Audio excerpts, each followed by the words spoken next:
Welcome to today's video. If you have ever wanted to organize opinions, gather feedback, or make decisions with your friends or community, creating a poll inside the Band app is a simple and powerful way to do it. First, open the Band app on your phone.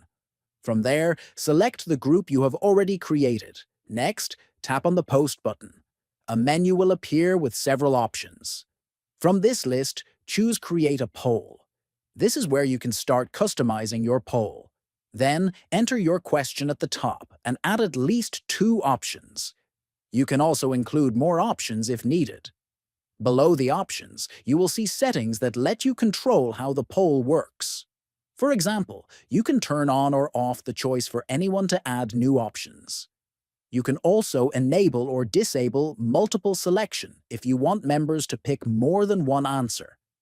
Another option is secret voting, which hides how members voted until the poll is finished.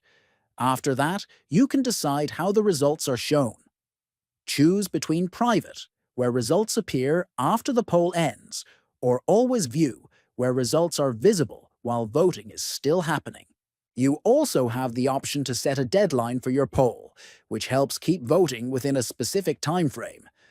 Finally, when everything looks good, tap Done at the top right corner. Then click on OK at top right to post poll.